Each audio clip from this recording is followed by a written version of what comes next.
আসসালামু আলাইকুম বন্ধুরা, আজকে চলে এসেছি আর একটি ভিডিওর বিষয় নিয়ে। আজকের বিষয়টি হচ্ছে মালয়েশিয়াতে স্টুডেন্ট বিষয়ে এসে কীভাবে জব করবেন এবং কত টাকা স্যালারি পাবেন, কি কাজ করতে পারবেন, পার আওয়ার কত টাকা পে করা হয়, মাসে কতবার স্যালারি দেওয়া হয়, ব্যাংকে দেওয়া হয় নাকি ক্যাশে দেওয়া হয়, এই সমস্ত বিষয় নিয়ে আলোচনা করব।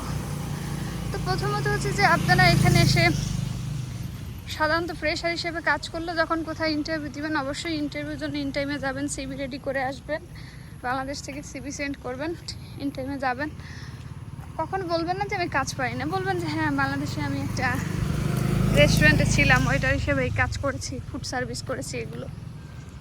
তো পার আওয়ার এরা সাধারণত 60 টাকা থেকে শুরু করে যারা পার্ট টাইম করবেন, আর যারা ফুল টাইম করবেন তারা অনেক সময় 1800 2000-এর মধ্যে, এক্সপিরিয়েন্স থাকলে 2000-এর উপরে 2500 3000 স্যালারি পাবেন। আর এখানে পেমেন্ট সিস্টেম হচ্ছে অনেক জায়গায় হচ্ছে প্রতি সপ্তাহেও দেয়, অর্থাৎ মাসে 4 বার দেয়, আবার অনেক জায়গায় মাসে 2 বার দেয়, আবার অনেক জায়গায় মান্থলি দেয়।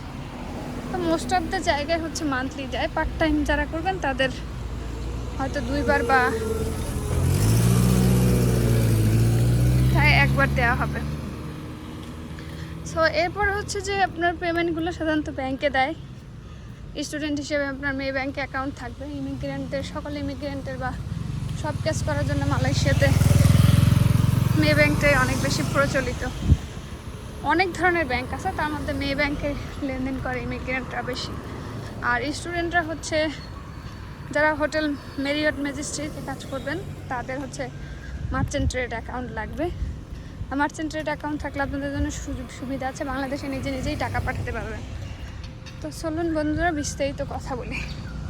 বন্ধুরা, এখন ডিপেন্ড করে যে আপনি কি কাজ করতে পারেন, আপনার শারীরিক এনার্জি এবং আপনার কাজের স্কিলের উপরে। আমি এই যে সকালবেলা উঠে অফিসে রওনা দিলাম আর আপনাদের সাথে ব্লগে কথা বলতেছি। গাড়ির শব্দ পেতে পারেন, নয়েজ হতে পারে, তার জন্য দুঃখিত। তো স্টুডেন্টরা মূলত কেউ পার্ট টাইম করে, কেউ ফুল টাইম করে, কিন্তু এখানে ফুল টাইম মাস্টার্স লেভেলের স্টুডেন্টরা আসলে ফুল টাইম করতে পারে, গ্র্যাজুয়েশন লেভেলে পারা যায় না।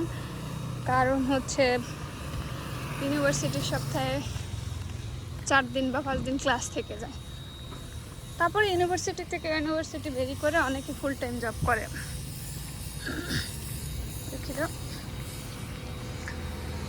তো এরপর হচ্ছে আপনি এখানে জব করতে পারবেন। প্রথমত হচ্ছে রেস্টুরেন্টে কী কাজ করা যায়। রেস্টুরেন্টে হচ্ছে ওয়েটার হিসেবে কাজ করতে পারবেন। ওয়েটারে একটু স্যালারি কম থাকে, হয়তো ওয়েটারে যারা কাজ করে তারা কিন্তু আবার টিপস পায় কাস্টমারের কাছ থেকে।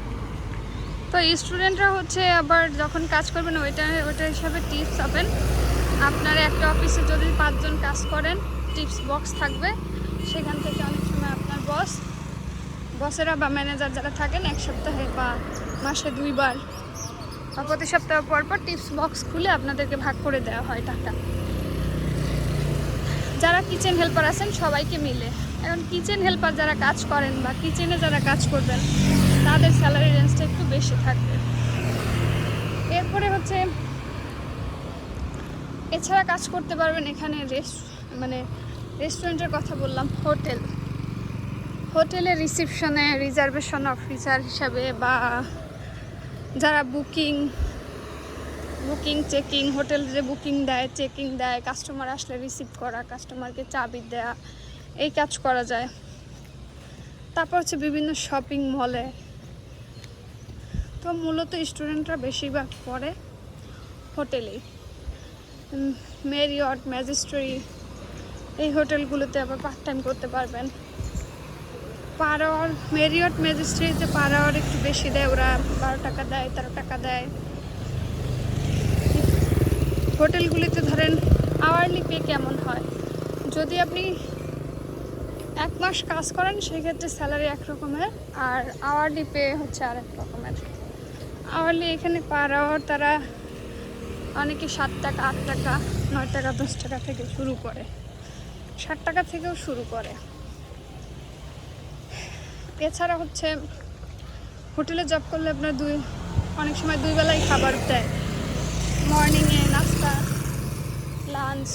তো অনেক স্টুডেন্টরা হোটেল জবগুলোই করে, শপিং মল এগুলোতে করা হয়। তারপর বিভিন্ন জুস বার, বিভিন্ন ফ্রুট শপ, এই জবগুলো করা হয়। এই দেশে ফুড ডেলিভারি কোনো কাজ করা যায় না। তারপর অনেকে আছে যে যাদের একটু আর্থিক অবস্থা ভালো, তারা এসে গাড়ি কিনে পার্ট টাইমে। এদেশে ইন্টারন্যাশনালদের গাড়ি চালানো নিষেধ, মানে গাড়ি থেকে ইনকাম করা। কিন্তু এখানে কি করে, ধরেন গাড়ি কিনলাম, আমার বাঙালি কমিউনিটি পরিচিত আছে, এক জায়গায় গেল, ধরেন আপনার একটা গাড়ি আছে, আমি বললাম যে ভাই আমি গ্যান্টিংয়ে ঘুরতে যাবো ফ্যামিলি নিয়ে, তো এরকম কিছু ইনকাম আছে। আর এই ইনকামটা নিজের স্বাধীন। তারপর অনেকে ট্রাভেল এজেন্সিতে জব করেন, আমাদের বাংলাদেশের ট্রাভেল এজেন্সি আছে, ট্রাভেল এজেন্সির সাথে জব করেন। অনেকে অনলাইন মার্কেটিং করেন, অনেকে টিকটকে সব বিজনেস করেন, শপিতে বিজনেস করেন, এগুলো অনলাইন পোর্টাল। এছাড়া হচ্ছে অনেক স্টুডেন্ট নিজের ইউনিভার্সিটির অন ক্যাম্পাসেও জব করেন।